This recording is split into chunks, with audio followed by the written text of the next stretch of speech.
Hello students, Naveed Rehman here. I want to talk about an exam complication in the money versus real analysis. This is for the financial management students, right? Um, it is something which has been tested by the examination, but it has not been highlighted that much by the examiner, right? So I'll say that if it is tested in the past, so it can be tested later on also in the next examination, okay? So it's money versus real analysis. Now, let me tell you what's money analysis, real analysis, what you should be doing in the examination, and what you should be doing in the examination if your examiner doesn't give you any choice. Okay. So first of all, money analysis. Money analysis says that, look, in your net present value question, the cash flows should include inflation and the discount rate should also include inflation. In real analysis, it says that the cash flows will have no inflation and the discount rate will also have no inflation. Okay, it's quite straightforward, right? So what are we going to do in the exams? Should we go for money analysis or real analysis, right? So first of all, there is an exam tip that, look, when you have more than one inflation rate, you go for money analysis. It's easier, right? When you have only one inflation rate in the examination, so you can both do real analysis or the money analysis, you're going to find both of them easier. The problem comes when you have given more than one inflation rate, and we said it's easier to do money analysis, but let's say your examiner asks you to do real analysis, right? Then it gets slightly complicated, right? You'll have to adjust your answer slightly, okay? So I'll take you to a question. It says that this company has an investment of 7,000. This is the investment amount. It says, which will result annual saving in real term. Remember, real term, present value term, year zero term. This basically means that the cash flow has no inflation, okay? So the wage cost saving, this is one of the cash flow, 1,000, and material cost saving, this is another cash flow, right? And then it says that we are given the wage cost saving inflation, the material cost saving inflation. So we have two specific inflation. Specific inflation rate means that basically that it's specifically related to those cash flows, the wage cost and the material cost. But then we have general inflation rate also, which will be used in your Fisher formula, right? The question also says that you have a real discount rate of 8.5%, right? Now, real discount rate basically means that the discount rate has no inflation, okay? So now if you see the cash flows are without inflation and the discount rate has no inflation. So it's very tempting that students will think, okay, well, cash flow has no inflation, discount rate has no inflation. So let's go for the real analysis, right? But there is an issue, right? There is an issue. The issue is that the inflation rate that we are talking about in the discount rate is the general inflation rate. And these cash flows has the specific inflation rates. Okay. So let's do this question using money analysis, and then we'll do the real analysis, and we'll talk about that common error that students do normally. Okay. So we have this question, and we'll do money analysis first of all. Right. So I'll start with years, the number of years. We have 5 years in this question, right?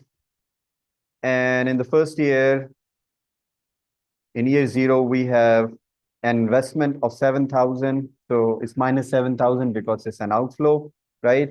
Then we'll talk about the wage cost savings and the material cost savings, okay?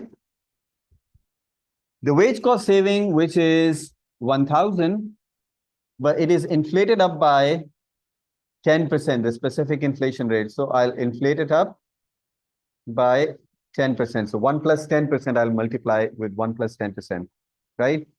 Then I'll say the previous year figure, I'll further inflate it up by 10%, right? So I'll keep on inflating it up by 10%. So I have added inflation, as we said in money analysis, we'll have inflation in the cash flows. The material cost saving, which is 400, it will be inflated up by, as per the question, by 5%. So next year, we'll further inflate it up by 5%. Right?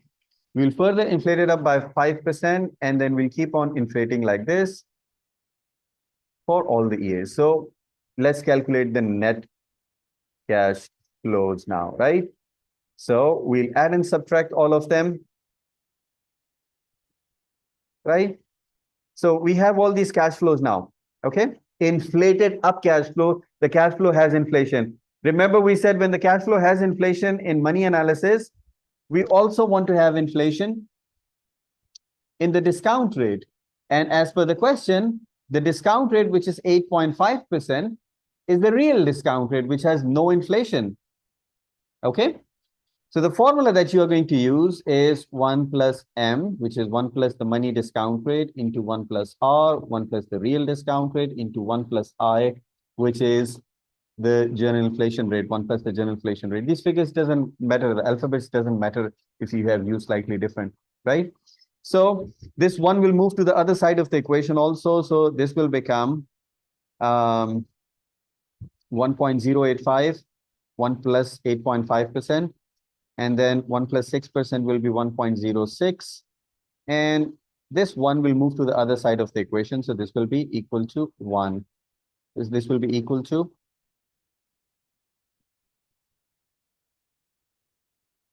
if you don't want to use your calculator, you can also do it in the spreadsheet. This is 15.01%, right? Or 0.1501. I'm actually going to just write it like this, okay? 0.1501, right? Or you can write 15.01%. Oh, it has auto-corrected it anyways, okay?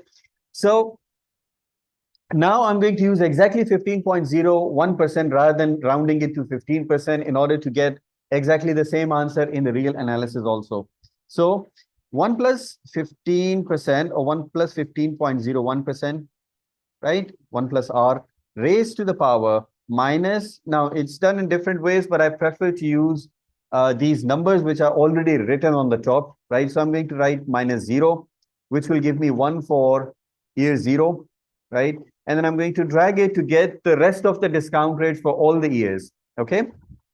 And then the present values will be these futures value multiplied by the discount factor. So it's going to give us all these present values. And then I'm going to calculate your net present value by adding and subtracting all of them. Some people prefer to use the NPV function in here, right? If you're comfortable with that, of course, you can use it, right? So money analysis, all these cash flows, remember, are inflated up. And the discount rate is also inflated up, okay? Then when I'll go for the real analysis, right? So again, I'll have the same years, year 0, 1, 2, 3, 4, 5, right? So I'll go for investment, which is minus 7,000, right? Investment is already in current value term, it's in today's term, so we don't have to worry about inflation at all, right? Now, the wage cost saving and the material cost saving, as we mentioned over there, I'm going to write it here as well, okay? Now, it's very tempting that, look, real analysis should not have inflation in the cash flows and no inflation in the discount rate, right? It's very tempting to write all the cash flows without thinking about inflation, right? And then when you calculate the net cash flows, you'll be saying, okay, well, let me use the real discount rate, 8.5%. Of course, the real discount rate has no inflation, okay? So it's very tempting to write it like this, like 1,000 for all the years, and then 400 savings for all the years, right? And it looks logical also that, look, there is no inflation in here and there is no inflation in here. The problem is, guys, that look, the inflation rate that we are talking about for the material costs and the wage costs is the specific inflation rate, 10% and 5%. And the inflation that we are talking about in here is the journal inflation rate, right? So we will not be able to do it, right? We'll have to adjust our answer, right? So the steps that we are going to do, let me write it for you, okay?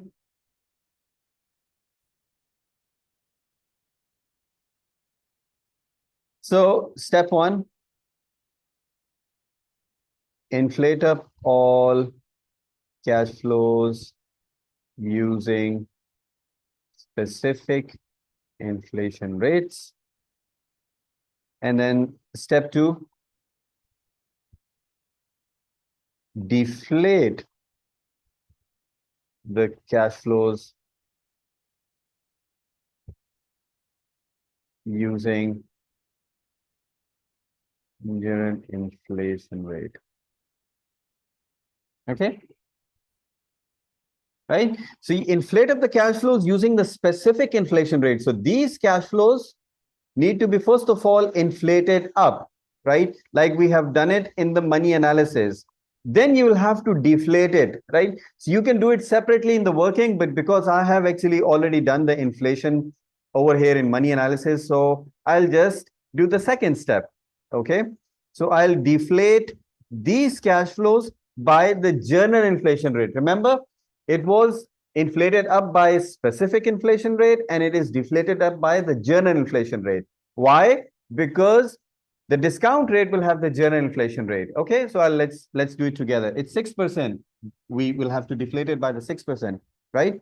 So I'll take this figure and then I'll multiply it with 1.06 raised to the power minus 1, right? That deflation will be like discounting, okay? It will be the opposite of inflation, okay? So it will be deflated now by 6%. When you deflate these cash flows, which are here, right? We have deflated these cash flows. Then I'll deflate the material cost cash flows also. So I'll say, okay, this cash flow will multiply with 1.06 raised to the power minus, and I'll click on 1. And then I'll apply it on all the cells. When I'm clicking on these 1, 2, 3, 4, 5 in here, it means I'm automatically selecting the power sign for these cash flows. Okay. So now these cash flows, which are first, like for example, this one, it was inflated up by 10% and then deflated by 6%. Okay. So now we can calculate the net cash flows. So let's add all these columns. And I'll use the discount factor 8.5%. So is equal to 1.085 raised to the power minus 0. Right? So I'll have all the discount rates, right? Some students prefer to see it from the discount table, guys. When you're using a spreadsheet, trust me, it's very easy to calculate it by yourself, right? It will consume much less time as compared to looking at the discount table and then writing it down or using a calculator, right? The Excel is basically for the time saving, isn't it? Right? So let's multiply it to calculate the present values. Now let's compare the present values. These present values and these present values. They are like carbon copies, isn't it? Exactly the same, right? So when we calculate the net present value, it should be also exactly the same.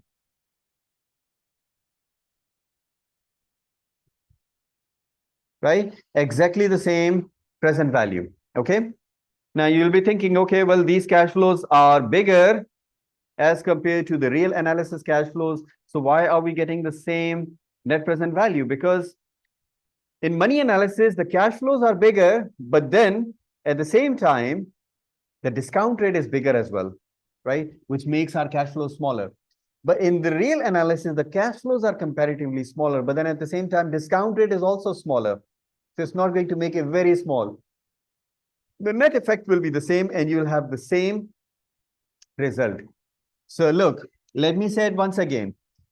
When your examiner has this question, right, you definitely want to do it using money analysis. Okay, you definitely want to do it using money analysis. That will be quite straightforward because it has more than one inflation rate. As per our exam tip, we should go for the money analysis, right?